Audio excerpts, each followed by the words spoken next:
Every time Kurt makes a move, he wants you to think you're ahead. But you're not. Hello, Dexter Morgan fans, and welcome to the Dexter New Blood Wrap-Up Podcast. I'm your host, Scott Reynolds, writer and producer of the Showtime original series, Dexter, and now the new Showtime special events series, Dexter New Blood. First things first, for those Dexter New Blood Wrap-Up listeners who don't have Showtime yet, and you're watching it on your mom's account or something, I don't know, visit show.com/DexterPod for a special limited time offer. Try Showtime free for 30 days, then pay just $8.99 a month for 12 months. This offer is for new customers only and expires January 3rd, 2022. And you want to get this before we get to the finale because it's some good things are afoot. And now joining me to talk about assembling all the very complex pieces of episode 7 is the amazing, wonderful, everybody give her a warm round of applause, Dexter New Blood editor, Perri Frank. Yay, it's Perri. Ah. Hello. And later we're going to talk to writers Kirsa, Rein, and Salerno about how the story came together. So let's get into it. Perri, Frank, how are you? Good, how are you? I'm very good. Yeah, it's great to see you. We've had quite a journey. What episodes did you edit this season? Want to tell everybody? Episode 1, 2, 7, and 8. Yeah. So you help sort of launch the feel of this show, and then things go crazy for 7 and 8. So that's thanks for doing that. How'd you become an editor? Talk about your journey to becoming an editor. Well, that's actually interesting. So I did not go to film school, but I went to me neither. Purchase College, which had a film program, and all of my friends were in the film program. And so after college was over, a friend of mine said, hey, this post-production house is looking for a receptionist. Are you interested? And I said, sure. It was in the city. I lived in Long Island. I was like, anything to get out of Long Island. So I took this job, and then I started seeing what the people were doing there, and I was like, wow, this is kind of cool. I really like this. So I started asking everybody, all the editors, if I could help them when I was done with my receptionist duties. And so I started helping them after work every night, and then I started just hanging around nights, weekends, whenever people needed. I just was fascinated by the whole process, and so I kind of learned on their time, which was really great. And so I didn't have to pay for the film school, but yeah. So that was it. That launched it. And then, I was a tech, and then a few years later, I was an assistant editor, and I got to work with some really great editors. I worked with Tim Strito and Kate Sanford, and they're wonderful and talented, and, just worked my way up from there. Oh, that's great.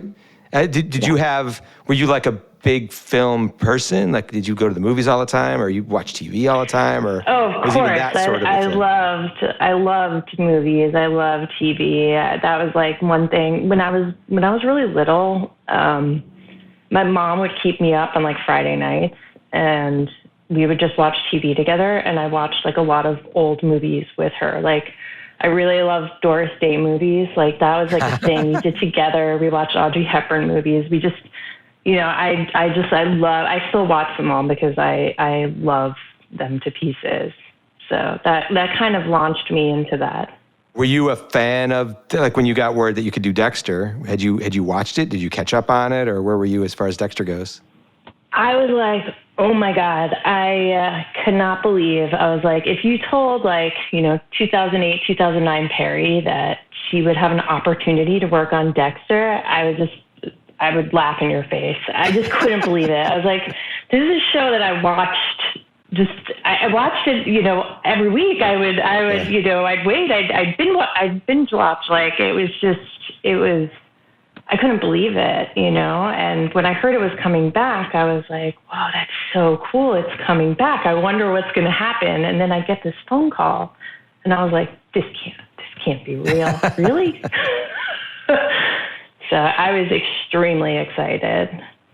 Did you have to sort of and when we were putting the show together, as writers in the writer's room, a year and a half ago, whatever it was, I had to sort of rewire my brain a little bit to tell Dexter the way we're telling it, not do it the way we used to do it, did you come into it with like expectations about it being, looking and sounding like the old show, or did you just like the minute you heard Marcos's pitch on how it was going to look, like you didn't have to think about it even?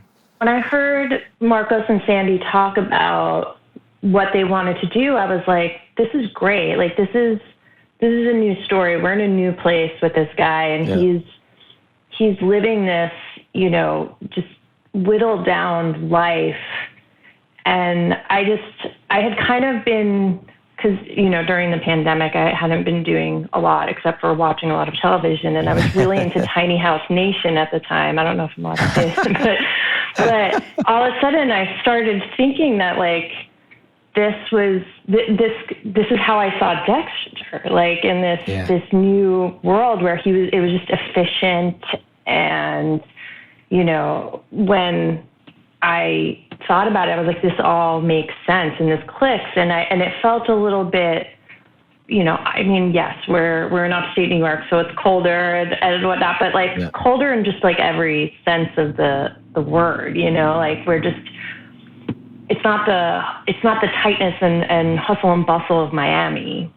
No, you really introduced us to Dexter's world with that first, was it like 6 minutes of basically silence other than a song, of Dexter's running through the woods to the passenger, building that up, this looking for connection with the deer. You want to talk about just like assembling that first? Because I mean, I remember in the room we were kind of freaking out. I was like, is this the way to start the show? Is this the way to really launch a new season of Dexter? No, I got the footage and I watched the footage and I was like, wow, this is beautiful. Like, this is just gorgeous. And so I sat with the footage and I just kept watching it over and over. And I kept kind of just watching the movements that Dexter was doing when he was traveling through the woods. And I just kind of, like, it was almost like choreography. It was like a dance. And when I put, we had tried a couple of different songs, but we landed on Passenger pretty early on, and it was just the right song. Like, it propelled us in. Yeah, I was driving home one day, and it came on my iPod, and I was like, Marcos, I have a song. Yeah, it was perfect, and, we all kind of fell in love with it, and I think that, it just the pacing of it just helped kind of figure out like just these gorgeous parts of the woods and just use the most beautiful parts of Dexter running in this, solitary, gorgeous environment, Yeah. Because that's the thing that I think people don't realize is that you probably got, I remember because I was there on the day, you probably got like 2 hours worth of Dexter running, Oh, no more. It was definitely more. Yeah. And then you have to not only just acknowledge that it's beautiful looking and in different shots and different, closer and further away, but also tell the story of Dexter and this deer. Yeah, and that was something that we had talked about too. Because so, Marcos and I sat there and we're like, okay, well, when do we bring the deer into it? And how long are we showing? Is Dexter running from something? Is he running? Is he hunting? Is he hunting something? Like, what is he doing in this moment? Do we show the deer right away? And I think we kind of went back and forth a couple of different times of like showing the deer early on and then taking the deer out and kind of leaving the mystery as like, is he being chased or is he chasing? So we wanted that intensity in there. So we had to look for those moments of him too, of like just of his energy and kind of almost being like a little ambiguous in a way, which I thought worked out really well. Yeah, no, it's great. And then and then you launch into the chores that he does that feel very like Dexter does this every day. This is how he controls his life, and you the way you cut that, you could feel it, and you cut that in silence as opposed to like this almost music video opening. Does silence is silence daunting to you, or is it fine? No, I actually, that was like a choice. Like I felt that like immediately. Like I saw it when I got the footage. I was like, what music am I going to use here? And then I cut it together, and I was like, no, there needs to be no music here. This has to live in this quiet world that Dexter now lives in that is just completely different than, exactly, monastic, and completely different than the world of Miami. And so I called Marcos and I was like, I don't think there should be music here. And he was like, I don't either. Yeah. You know, and we were like, this is it. You know, he's like you said, he's in this monastic world right now. He has this routine. This is what he does daily, and how this is his life. Yeah. Let's talk about episode 7. I really wanted to talk about that opening. Let's talk about the process of what you do as an editor. You start getting footage and then go from there. So episode 7 is interesting because it's you know, we're pivoting a little, and we're in this story with Angela a lot. And so one thing that I do, which I'm sure obviously as a writer you do, you create these backstories and, you know, like where the actors were an hour ago, or, you know, what they're doing, where their mindset is. And so obviously, you know, we leave off in 6 and we see that Angela has just, you know, found this desiccated corpse, and we don't know who it is yet. But, you know, in my mind, I spent a lot of time on this scene. I love this scene so much. This open of 7, I find it so beautiful. Like, Angela has to put aside the fact that she just found out her boyfriend's been lying to her. Yeah. You know, like, so she has to put that aside, and she has to be a cop now. But this she happens to have... Yeah, she happens to have like the world's greatest CSI in her small town. That's why she's like, I don't need Jim Lindsay. Then the last episode, catch everybody up. I don't need Jim Lindsay. I need Dexter Morgan. Yeah. Right. Yeah. Right. And so she learns that this is Iris, and she wants to break down. It's been 25 years, you know, since you know she's seen her best friend, but at the same time she has to be a cop.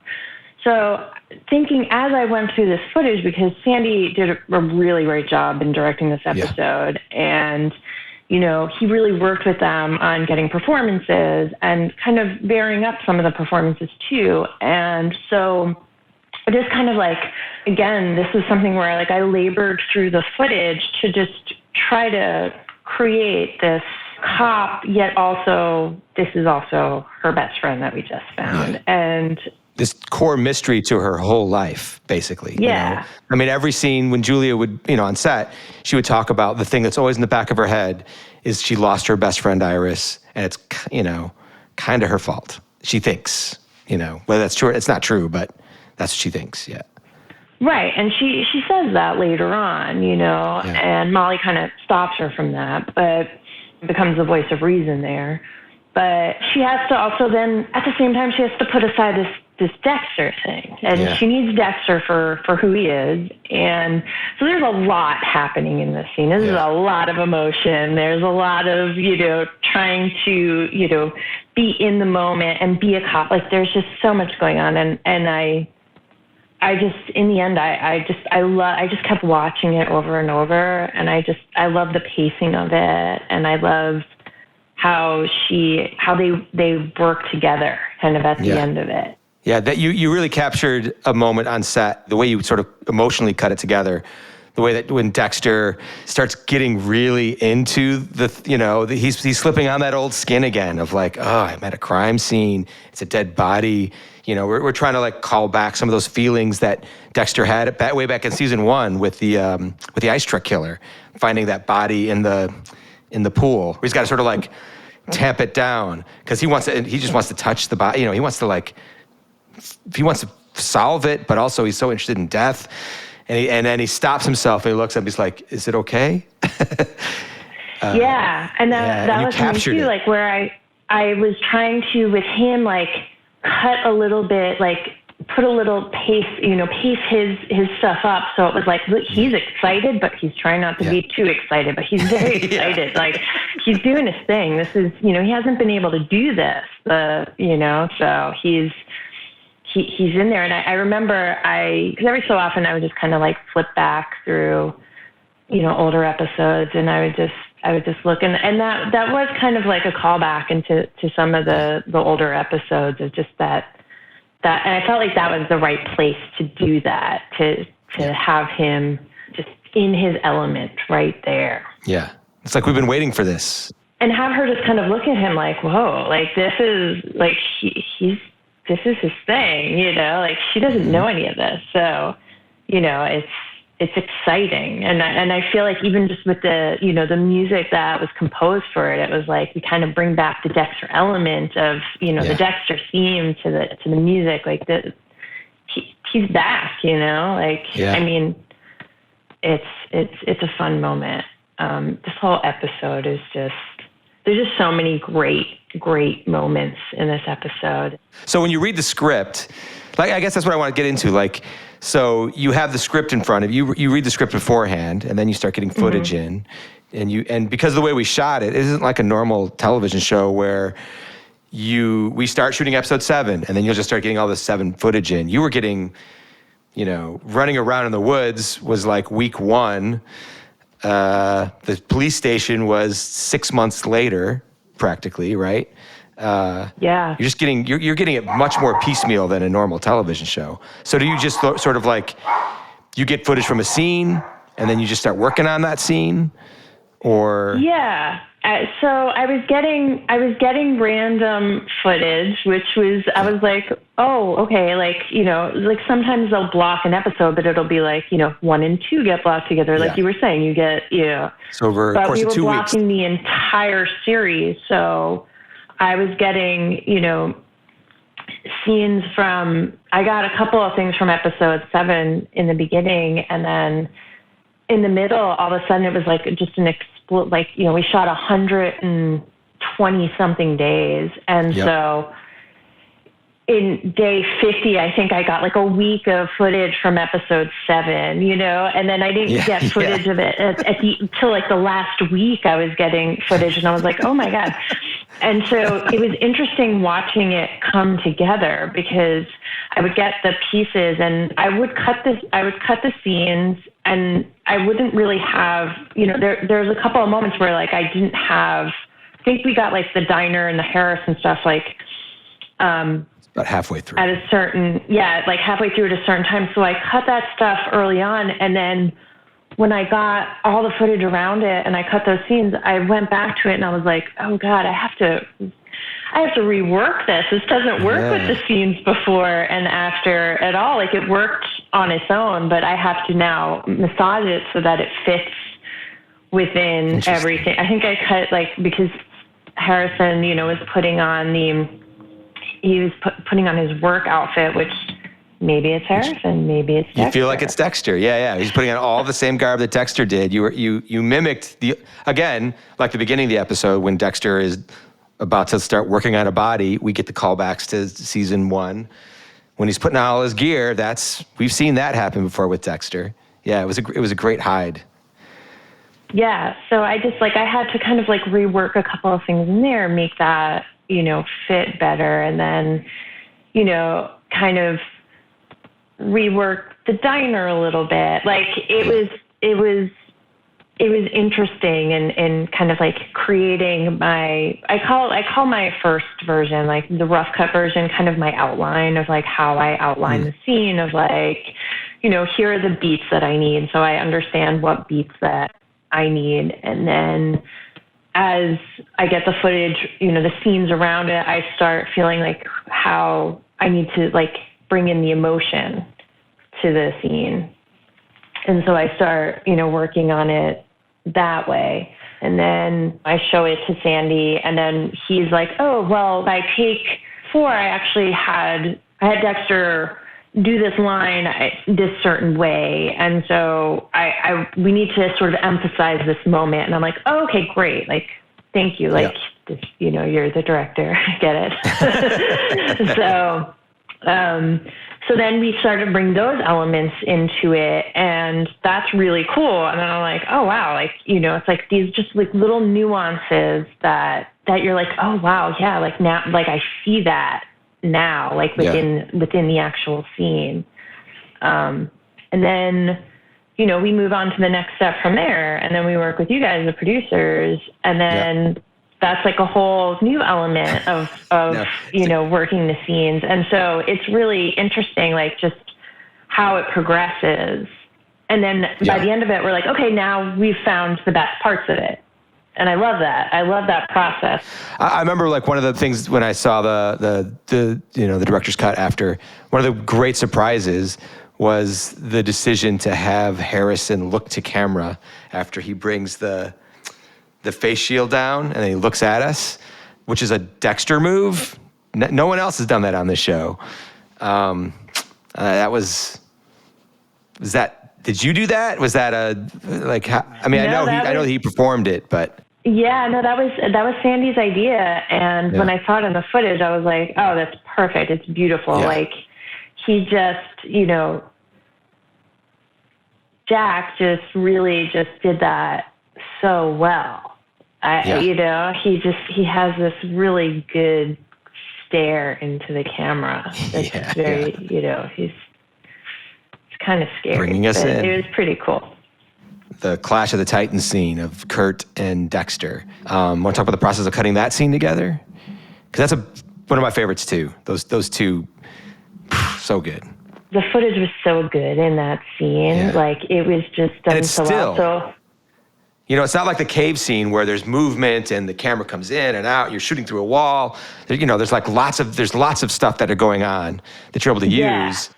This is two guys. The minute Kurt sits at that table, they don't move. There's not a lot you can do once you get going. They get a little bit closer and closer. And so we're trying to bring that in. And so I remember there was this moment, and I don't know if Michael Hall was just taking like a sip of coffee because he just needed a sip of coffee, but there was this like, what thing he did this one time, and I was like, and he looks at Kurt, and I was like, that is so perfect. Like, it's so snarky, and I love it, and I want him to, he's like, I know what you're doing here, you know, and I love that moment. And so, like, there's just little things that they both did, these looks, and a lot of it is just like, they just give each other these looks that are just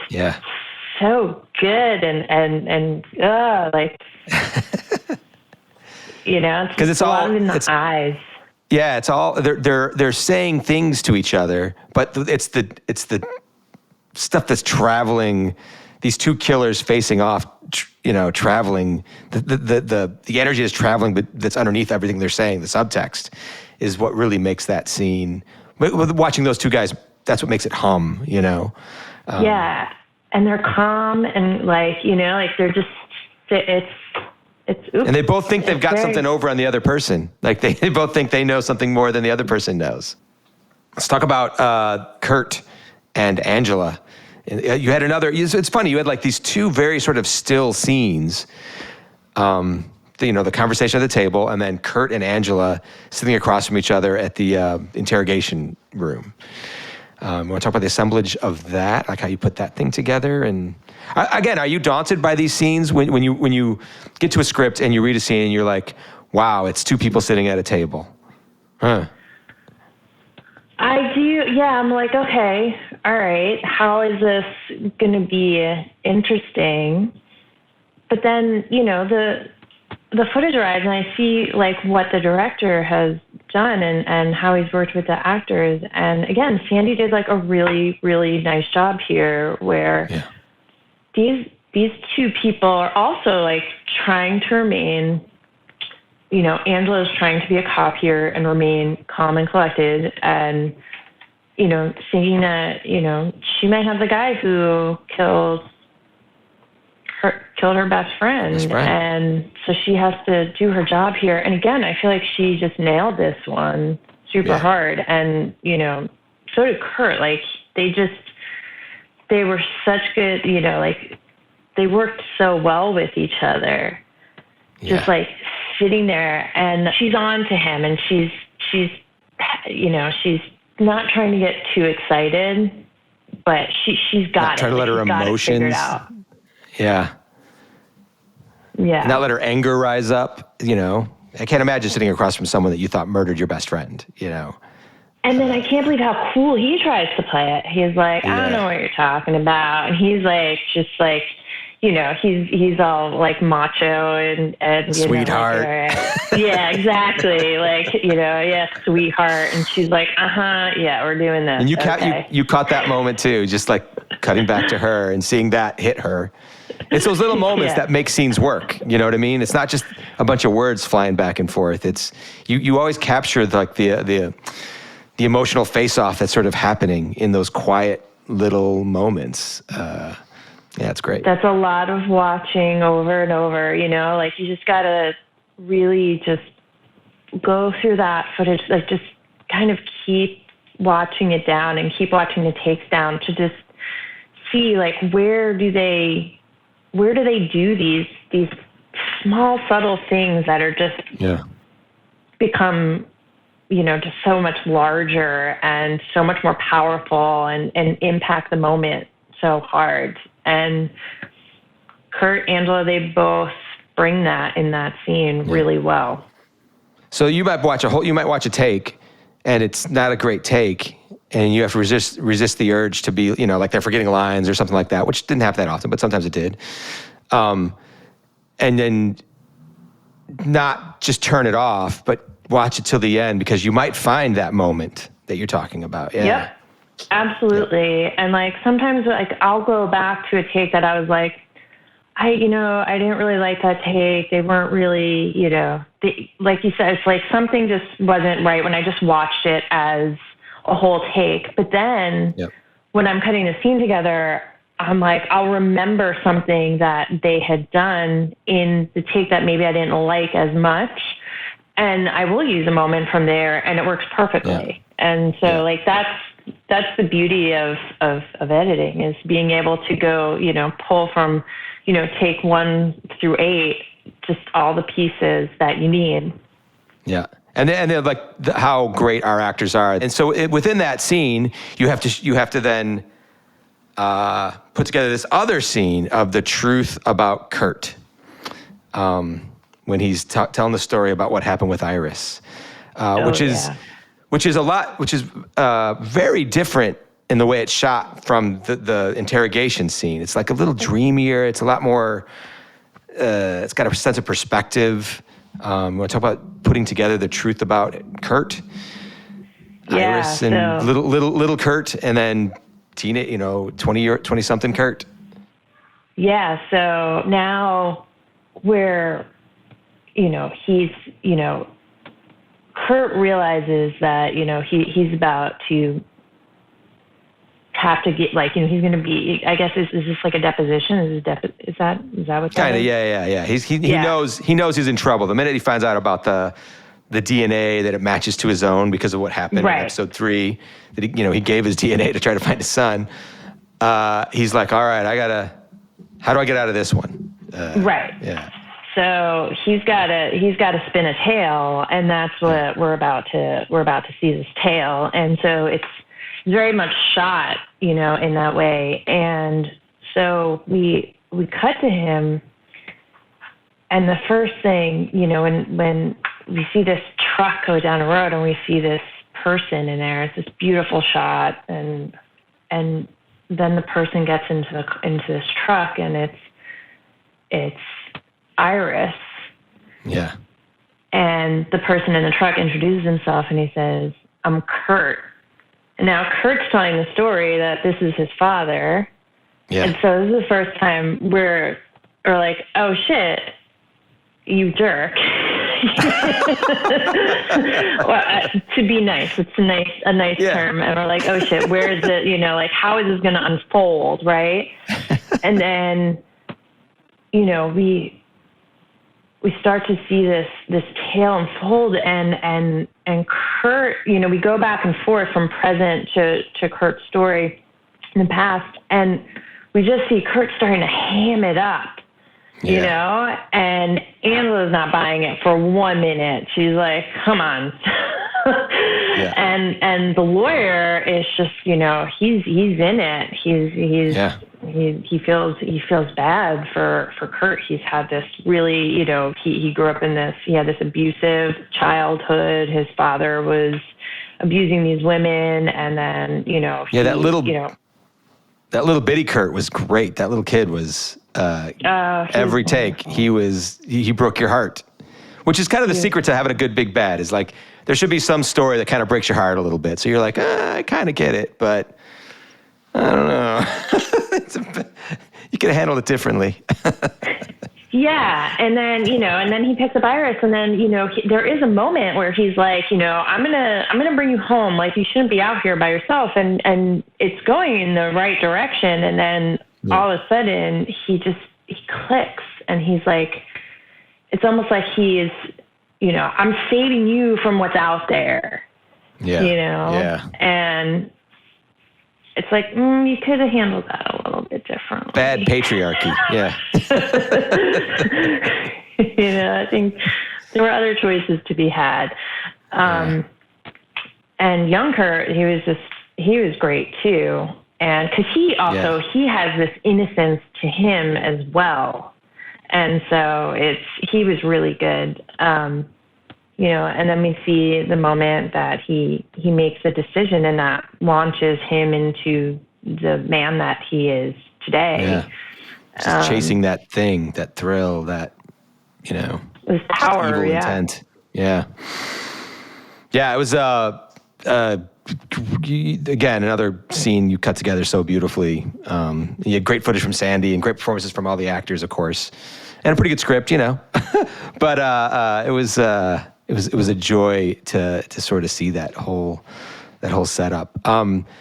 Dexter Harrison scenes. Are there any Dexter Harrison scenes that you sort of loved during that episode that were a challenge? Because it leads to another revelation. In the same way that Kurt, we get to see the truth about Kurt, we get to see the truth about Harrison. I mean, I remember the truth about Harrison was one of my favorite days on set, when we were able to have Mr. Lithgow arrive, the Trinity killer. In our sort of like storytelling of Jack, when we were in the room, it was like he's had these flashes his whole life of his mother being killed, and of water and blood and a razor, and this leering giant human being, stepping out of he remembers it in the way that like a little kid remembers it, but maybe a little bit sharper, because he's able to read about the Trinity killer. He's able to read, so yeah. And it really just comes into focus about it. Yeah. The podcast helped it really come into focus for him. Yeah. So this is their moment, and he just, he confronts him. Harrison confronts his dad, Dexter, and he's like, and Dexter, you were right. like, I'm like, it just, the thing, there was just so many things going on there. I was like, Dexter now has to hear this. And like, he's just, in his footage, I'm like finding the moments where he's like, what is he going to say? Like, what is he going to tell me? Like, I've been trying to, I just hope the whole time he's hoping he doesn't remember. And you just kind of feel like his gut, like it's a big gut punch to him, Yeah. And Harrison's like whole story like unfolds. And I think it's unfolding even more. I think this is his final realization of like, oh my God, like you knew this whole time. That I was fucked up and bad inside. Yeah. Yeah. And so he's, like, and Dexter, like, he's not the best at the emotionals, and he doesn't, he can't really. No, one of the choices that he made, like, from like episode 2, I think, is whenever he wants to really open up, and you can see it throughout if you watch for it throughout the season, you'll see it a lot. It's that, like, Michael would place something sort of between he and his son, between he and Harrison, like whether it's like the ladder inside the his log cabin, that when he's talking to him, it's like this thing that's pressed up against his chest and not letting him step forward. And then he found that pole, remember, at the at the gas station, that when he's talking, it's like up against his chest and it's like holding him back. Like he finds these physical things that are literally making true how he's feeling. It was such a great intuitive thing that Michael chose to do. It's kind of heartbreaking. Yeah. Yeah. And so, but he's, he can't like just reach out and, like he doesn't know what to do. He's just like, just don't go, like. Yeah. And Harrison. And then you got Trinity in the middle of it. What was it like? And then we got Trinity in the middle of it. I was like, that was so awesome. I was just like, wow, this is so cool. You guys, I mean, when you were writing that scene, I can't even imagine. It was probably like, kind of like overjoyed. I'm like, whoa, this is sick. Yeah. And the day on set too, like Lithgow was like, he just slipped right back into that character again too, so easily. He just showed up on set and we're sitting there waiting for Lithgow to come down, and he comes down, he sits down next to me, and he's in his robe, and he's like, oh, hello, Scott. And we talked about like his children books that he's been writing, and he sings a little song. The kindest, human being you've ever met in your whole entire life. And then he's like, he's like, all right, we're ready to go. And so he's like, okay. Steps into the bathtub with the actress who's like, excuse me, I've done this before, but don't worry, it's going to be fine. And he just turned into that guy, like just like that. There, little, daddy will be home soon. Incredible. It was so incredible. The way he came out of the tub, even just all of his movements were just, it was so creepy, and it was so good. And yeah, it's beautiful and horrific. It was beautiful and horrific. And the way Sandy shot it, of like this thing, the way a little kid even sees, of like this way out of focus skin bloody blob and it comes in, he kept the focus real tight. And so until his head came into frame and you saw who it was. People will scream. And then as Harrison is telling the story, and it's like kind of, it's like he's like you're seeing it unfold it's unfolding for us as it's unfolding for Harrison, which I love. Yeah. And then bam, it's Trinity. Yeah. So great. And Sandy made a lot of like bold choices too of shooting things that in Harrison's point of view sort of story, which is something we never really did on the show before. It's always been Dexter's point of view.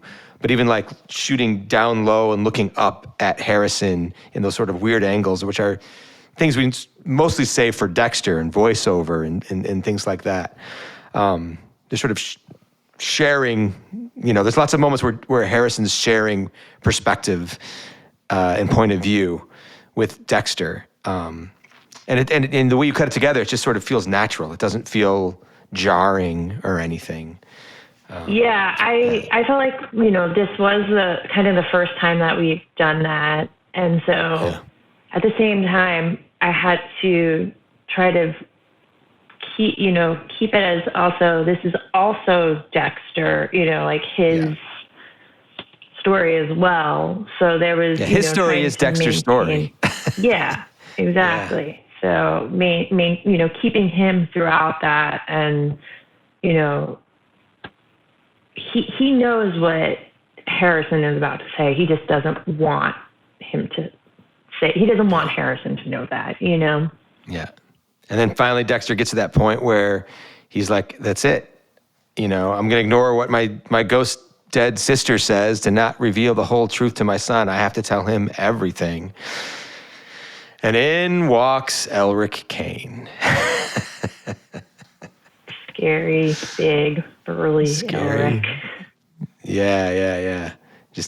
And grabs Dexter. I mean, talk about a cliffhanger. And you came up with like amazing solutions for that cliffhangery sort of feeling of sort of reflections and combining footage, and it was you were amazing with how you brought that all together. We needed to keep it at like Dexter was, he's lost in a thought now. Like he's got Harrison just ran away from him. He's lost this idea, and he's kind of got to change. He can't just roll with the fact that Harrison doesn't remember what happened, and he has to kind of appeal to him now and say, I understand where you're coming from. Yeah. I have a dark passenger too. Yeah. Yeah. Yeah, and that's a lot for Dexter, who's normally like a predator, who's very aware of his surroundings. He is the most internal that we'll ever see him, pretty much, because he cares so deeply about his son. And that's how that guy is able to sort of come up behind and cinch him, grab him.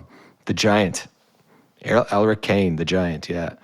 Do you have any favorite memories about working on the show, or behind the scenes stuff that you just, or moments? I very much enjoyed our sessions together because we worked in a very different way than I've ever worked in all of my career. And it was so interesting to be working through Zoom with you guys. You guys are staring in my face, and I'm trying, I'm editing, and every so often I'd look over and be like, oh, hey guys, like you're right there. And it was sweet because I feel like we got to be a bit of a family in that way where we were, you guys weren't sitting behind me. And yes, there's something to be said for being in the same room together and like stopping and eating lunch together and all that stuff. But I feel like we really embraced this work from home situation. Yeah, it was great. It was really fun. Well, hey, man, thank you so much for coming on the show, Perri. Not only Dexter, but the Dexter Wrap-Up podcast. And letting people sort of see behind the curtain and how you put a show together. And you put shows together so well. Oh, my God. You're the best. Well, thank you for having me. This is wonderful. And now joining me to break down Skin of Her Teeth, episode 7 of Dexter New Blood, are Dexter writers, the amazing Kirsa Rein, and the equally amazing Allie Salerno. Hello, friends. Hey, Scott. Hello. Hey, man. Thanks for having us. Oh, man, you kidding me? The show wouldn't be the same without you two. You guys, all the way through. I'd never worked with either of you before. Let's talk about where you came from, how you became writers. We'll go alphabetical this time and start with Kirsa. Okay. That's sure. How I started as a writer. Because where are you from? I mean, I think half of your fun story is where you're from, because you don't meet a lot of writers from where you're from. I haven't really. It's true. I grew up in Montana in a town called Bozeman, which is a little bit of a cool town right now, but when I was growing up was very just sort of normal small town Montana. Yeah. And it's the biggest town in Montana, right? Or is Helena bigger? That is not true. No, It is not. It feels like it, but is. Yeah. It's maybe like the 4th biggest. Oh, I don't know. Billings is bigger. Okay. Missoula is bigger. And it took me a while to realize I wanted to be a writer. I thought I wanted to be a forensic psychologist for the FBI at first. That's what I went to college. Yeah, to study. I mean, in hindsight, I think I just really liked the X-Files and thought I'll be Scully. But it, turns out I just really wanted to watch it. And after college, I moved to New York and I started working in publishing had sort of a little brief career doing that first. But I was also writing plays at the time, and I had started doing that my last year of college. And it was from playwriting that I got to TV writing. I went to USC for grad school and just really fell in love with the way that you could be character focused in TV like you are in plays, but also, you could have more than 2 characters and you could blow things up. And it just seemed like a perfect marriage of what I loved about playwriting plus, the opportunity to get to see yourself stuff produced and to get paid for it. So that's sort of how I ended up making that swerve. And one of your first show, you came up through the ranks, kind of like I did, right? I did, yeah. I did the assistant thing like Allie did. And because I didn't have any connections to Hollywood, I didn't have anybody to sort of intro me into this world. So the first thing I did out of grad school was to just get an assistant job. And I happened to land at the absolute best place on earth, which was Orange is the New Black. Oh my gosh. Which it hadn't come out yet. I started on the second season, but the first season hadn't come out yet. And at that point, Netflix was... What's Netflix? They had House of Cards, but that's it. And so sort of nobody knew what this thing was going to become. And then Orange was a huge hit, and it was just a wonderful group of people. And I had bosses who really supported me, and I worked my way up from writer's PA to writer's assistant and script coordinator. And I got a script, and that went well. And so then they staffed me following that. And then I stayed on Orange until it ended. They had to kick me out of that place. It was so great. Allie, how about you? How did you get in this thing? Oh, pretty similar, I think, to you and to Kirsa. Although I had kind of a little bit of a later start because I was a teacher for a long time. What? Yeah, I know. It's weird if you know me because you're like, who let you do that? Oh, no. It makes sense. But, I wanted... What'd you teach? I taught college level writing, just how to write essays and a little bit of creative writing because I had wanted to be a novelist for a long time, which when I met Kirsa, I was really excited about that because she had worked in publishing. And so it was there was a kinship there because I was banging on the door of publishing for a long time and it never opened because books are hard. They're long. Books are so hard. Books are hard. They keep going. And when do you end it? No, that's exactly the problem I had. So I ended up moving to LA to try to be a TV writer because I really wanted to make a living telling stories. And it was such a hard road to try and be a novelist. And I ended up doing a similar thing where I was an assistant on a couple of shows, and the people who I worked under were really generous to me. So I started on a show called Hand of God, the second season of that. Oh, yeah. And then I ended up as an assistant on Truth Be Told, which is on Apple. And I got a co-write credit on a freelance episode there and met someone that introduced me to who ended up being my agent. And so it sprang from there. And then this was actually my first staffing gig, which I was extremely fortunate and grateful to get. Yeah, it was fun. It was a weird time to be a television writer, but it was super good because, what? Yeah, there's very much a before and after of the first half of the room was this wonderful, lovely all togetherness, and then the second half of the room was this on screen trying to figure out what we're doing. The world was burning, you know, and we're still trying to be but what if Dexter murders?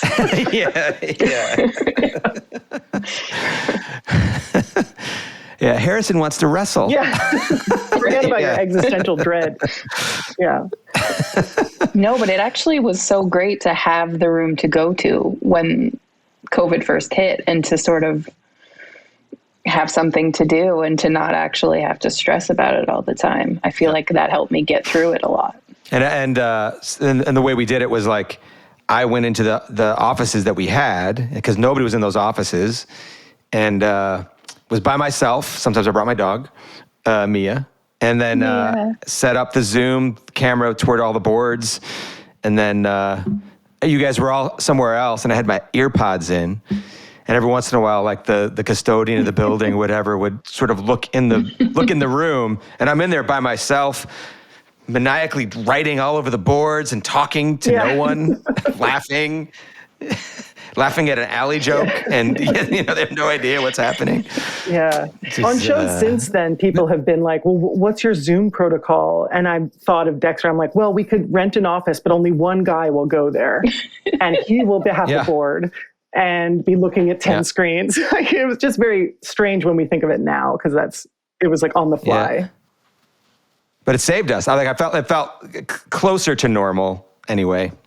Yeah, it was this tiny touchstone of the original room that really, I think, allowed us to kind of stay focused, because it was when you had to look at the electronic board. Yeah.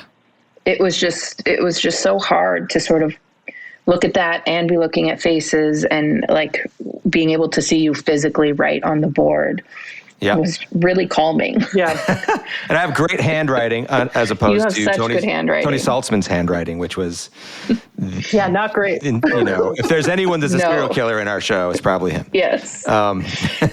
Anytime it's a mix of uppercase and lowercase letters without rhyme or reason, you're like, something's happening. Like there's like dysfunction in the creating brain. Rorschach shapes with the lines. Yeah. And then angling down the board is just crazy. It's an art writing on the board. You definitely have it, Scott. I think that's why you've been so successful. That's what I tell. This is like when people go, so how do you break into the industry? I'm like, have good penmanship and offer to run a board, because then you can hide until you get really good.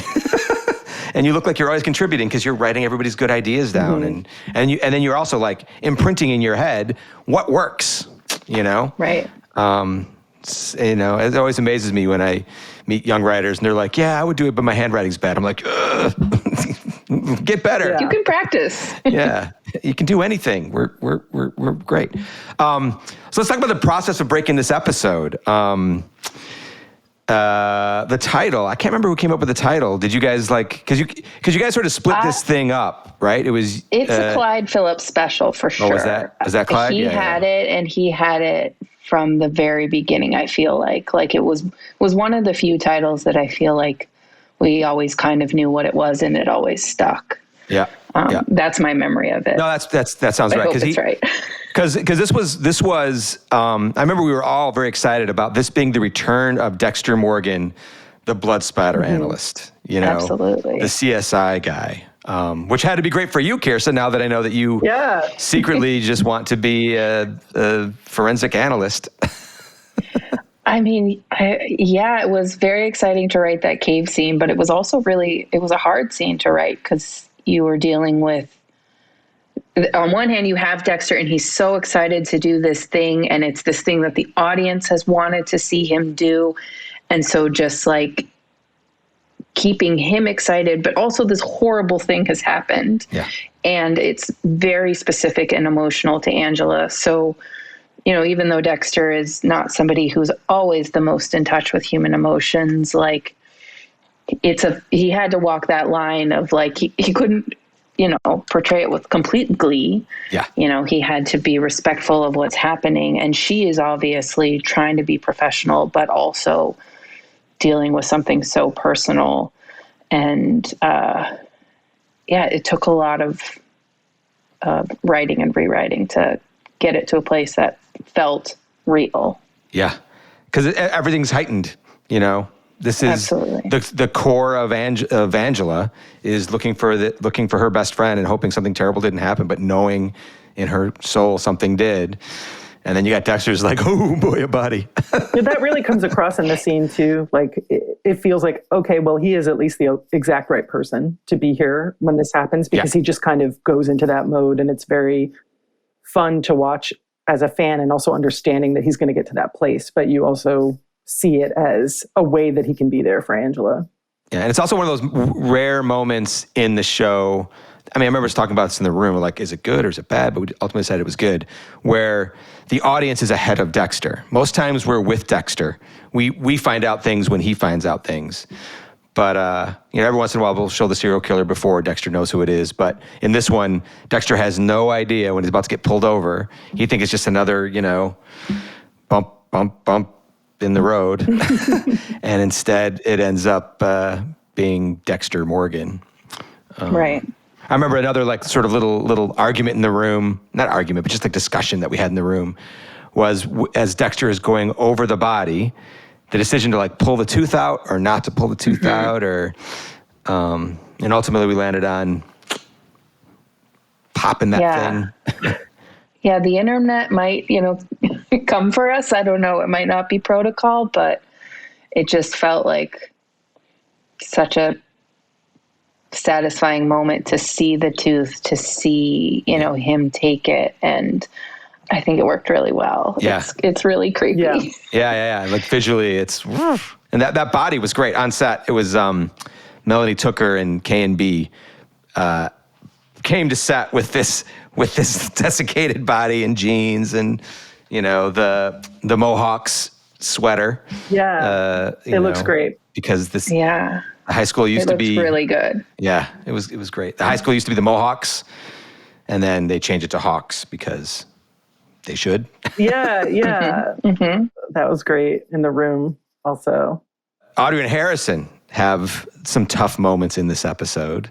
Post the big wrestling sequence and her, the episode before they have sex, it feels great. They're a little worried about their parents, but it thinks it's going to be all right. And then she goes to see her, her potential boyfriend go to wrestle, and he breaks that kid's arm, and suddenly, yeah. You want to talk Not about so sure this is the best guy for you. Like, if anything gives you pause, it's pure violence. So good for Audrey for setting a boundary and saying, you know what, let's take it slow. Let's talk about this. No, I remember when you guys turned in that draft, it felt so authentic. Just their whole their whole journey this episode. You want to talk about breaking that and writing that, and Audrey and Harrison, and I mean, there was a lot of pressure, I think, in the room to have Harrison's story really feel not just meaningful with Dexter, but also meaningful as like, this is a kid who's having a father for the first time, and then he's going into school and everything's new. And so there was a lot of effort to make that relationship with him and Audrey really organic, and playing some elements of his internal life coming out with her that she was also seeing, not just Dexter seeing it. So it kind of permeates the whole situation. So we were definitely cared a lot about having her notice that and recognize that this is a kind of fucked up thing that she has seen him do. And when she mentions it, he can't handle that and is kind of like, okay, well then maybe we shouldn't hang out. They handle themselves well, those two kids. And it's funny. It took me a while to sort of like wrap my head around having all these like teenage stories on Dexter after 8 years. Like, we rarely would dip into that world, but it feels good, feels right. And you guys like that stuff a lot, huh? We loved it. I mean, I think that was one of the really fun challenges about coming on board this version of the show, was that we weren't just telling Dexter's story. We were also going to tell Harrison's story and make him, a second protagonist in so many ways, and sort of like, and give him a life that sometimes we go see scenes, of just him. Yeah. Since we were missing Deb, we were missing some of the previous characters. And because Harrison, the last time we saw him, he was 5 years old, and obviously we had no idea who he was. It was so fun to just come up with every possible version of who this kid could be and what he's been through and how he would react.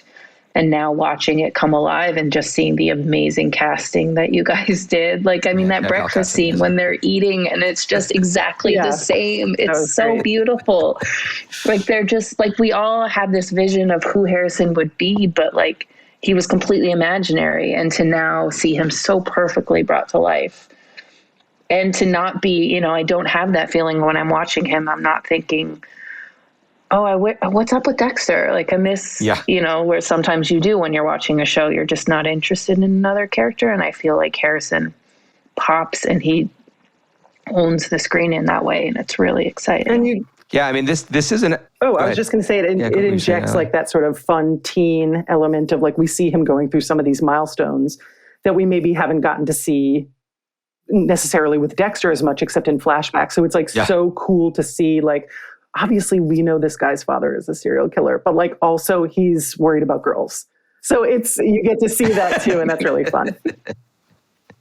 Yeah. He's not painfully awkward like those flashbacks of Dexter, sweaty and fumbling around with knives and pets and like not things. Knowing how to talk to people. Like, Harrison's cool. Yeah. Like, he comes in, he's got it. Like, it's very different than his dad. Yeah, and speaking of like spending time away from Dexter, there's a lot of time that's not spent with Dexter. We spent a lot of time with Kurt and Angela. Let's talk about the process of that storyline because there's those big, long scenes of interrogation and Kurt in the cell and Dexter on the outside. Because normally, back in the day, we always had Dexter involved with those things. So even when the big bad was in jail, Dexter was able to like hover on the outside and talk to the to the detectives. And in this one, he's the guy that's texting his girlfriend from the outside, going, "How's it going?" And he hates life in the cheap seats. Want to talk about Dexter? Kurt and Angela, all of that. I mean, it was another like really big thing of like when you first get assigned a script, you're so excited, and then you get home and you're like, oh crap, like we have these scenes that like could make or it always feels like it could make or break the show. Like if you can, confession scenes are always so hard, and interrogation scenes, like you want to know what everyone is thinking and why they're pivoting, and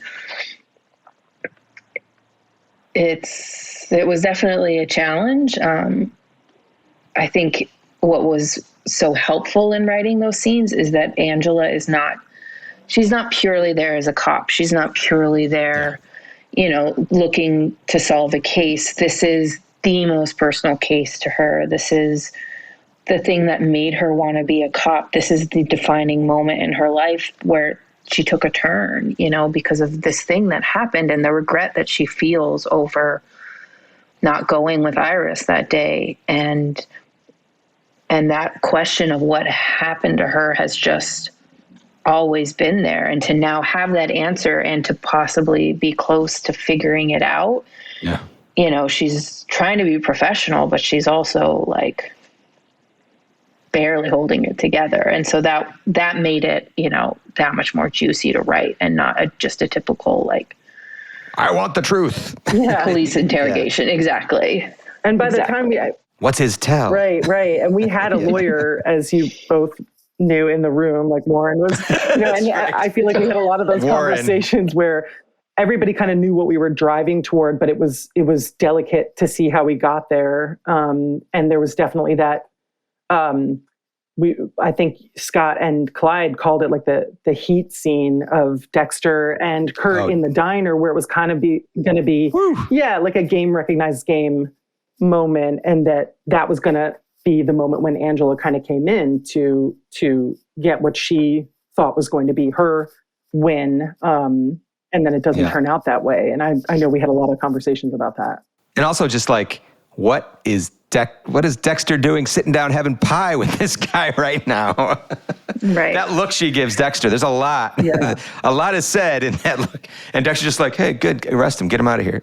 Right. He's kind of oblivious there. Yeah, because he's giving her all these clues throughout the episode of like, maybe I shouldn't, like he explained himself before and it seemed to work. And now it's like, there's a lot of things adding up. And in that final Molly scene, you're like, oh crap, she's definitely now got her eye on him in a way that like he thought he had, kind of taken care of. And what's going to happen? Yeah. That whole scene, I remember, there was lots and lots of conversations. I think when we were breaking that on the board, the diner scene, right? It felt like we had like 3 boards of that thing at one point or another. And then it ended up being... it was detailed. Yeah, but bringing it down further and further and further. Were you pleased with the true story, the way it was shot, the way Sandy put that all together? That little kid, by the way, was a great performer. But your feelings watching that? I mean, what's so crazy is that it's been so long since we've been in the room, and obviously we've gotten pictures and stuff. But for those of us who didn't get to be on set, like you kind of move on and you sort of do the next project and you forget about it.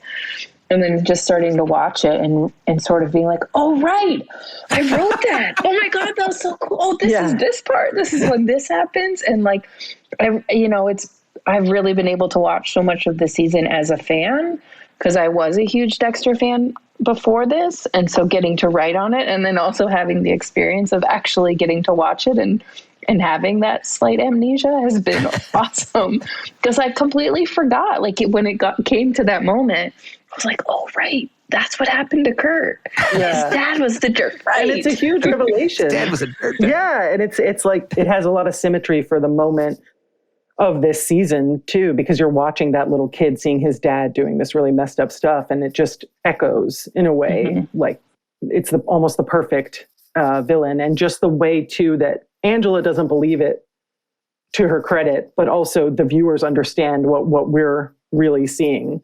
With the child seeing what's happening, and then with what Iris's actual demise. Yeah. You want to talk about that?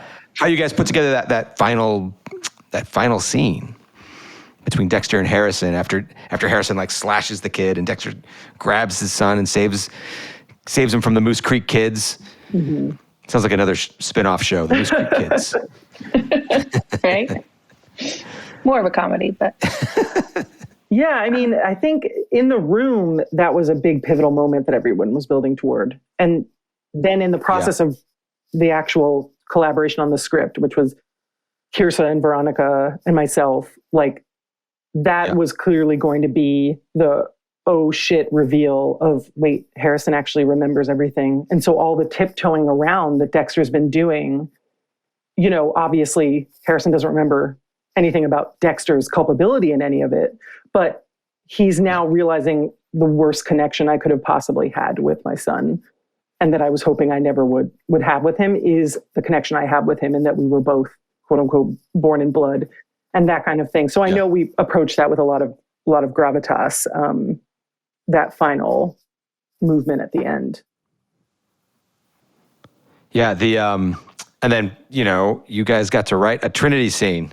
Yay! Yeah, that was great. Yay! Yeah, that was just purely us wanting him back. Like no one else was fighting for it. It was just like Kirsa's obsessed with John Lithgow. She never stops talking about him. Right? I mean, why not? He's so good. Lithgow was incredible. Just slipping back into that thing, that Trinity person once again. We had a little baby on set. Like a year and a half, 2-year-old who was sitting there, and he would sing songs to him, covered in blood.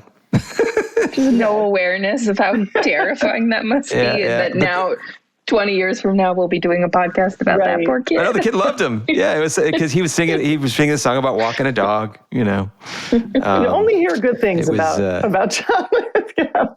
And you guys had a lot of great stories about him from the original run, where he was apparently like such a great guy, and so it was nice to then get that game for anything. Yeah. And Clyde can do his voice so well. I don't know if this is of interest to listeners, but Clyde can perfectly imitate his voice. And so when he would pitch things in the room, he'd do it, and it's so eerie because he just does it. It's like he's right there, and so he would always sort of act out those moments. And after having the moment in 4 where you sort of hear the podcast and getting to see sort of the reverse of it, and it was really important to us to go back to it. Like if we were going to flash back to anything, we needed to see that and realize like how similar it was for Dexter, and also doing it in the same episode where we're seeing Kurt have this very defining traumatic moment, just takes the fear level of what we're worried about for Harrison as high as possible, which was the goal. Yeah. And then Dexter comes to the conclusion that I have to tell him everything. And then Elric Kane comes and messes everything up. Classic. Elric Kane. Classic Kane. Classic. These guys always have the worst names. Yeah. Nothing good comes from an Elric. Kirsa, I just wanted to give props to you also. Like, have you heard the Molly Park podcast yet? I have, and I was so excited because you wrote a lot of that. Write that first draft of that, and it's like it is so exactly what I thought, and she is such a great actress, and I love the way you guys styled her. Like her hair is different than I thought, but is so like perfect for that like LA girl, and I want more of it. Like, can we keep that podcast going? Because I thought it was really it's everything, because I am a huge murder podcast fan. I love it. But I also understand that it is a little bit predatory and inappropriate sometimes, and you are like, especially the ones that have like a comedic element, like you're talking about these things that did happen to people and you're joking about it. And so that's always, you both are entertained and feel a little bit gross. And I thought, it's murder, but it's fun. That came alive perfectly. Right. And, it is murder, so you kind of have to laugh about it, right? Otherwise, it's so terrible. But I thought, I just want more Molly. Yeah, I told Jamie you were sort of like the go-to voice for that, for podcast stuff. Had that perfect blend of truth and fun and off the beaten track sense of humor for it. Yeah. Thank you. The hours and hours I've spent doing that and like murder documentaries finally feels like it paid off. Because that was the only reason why you did it. It was for something. It wasn't just me being weird and dark. Like, it was research. I just didn't know. But I also think I feel like a lot of shows in the era of podcasting, like people will try and, throw something in there, but this character feels fully realized. The podcast feels really real, like something you would really hear. And also her relationship with Angela feels authentic because she does kind of begin to care and has a moment of like, well, I know what I do is kind of icky. So it really feels like perfectly calibrated and has a great effect. And she's willing to go anywhere to get to the truth at any time, at any place, and we've all heard those podcasts where the host is talking about how they're like, I think this person's the murderer and they live inside this house and I probably shouldn't go in and confront them, but I'm about to go do that, and you're just like, oh, and I'm going to take you. You're like, don't, but do, because I'm so into it, right? And it's, exactly. He's inside sharpening knives right now, but. And I'm going to ask him why. To be fair, he works as a knife sharpener, but. Yeah, well, hey, man, thank you so much, Kirsa and Ali, for coming on the podcast and for writing and being such a huge part of this season of Dexter New Blood. We literally could not have done it without you two. Thank you, Scott.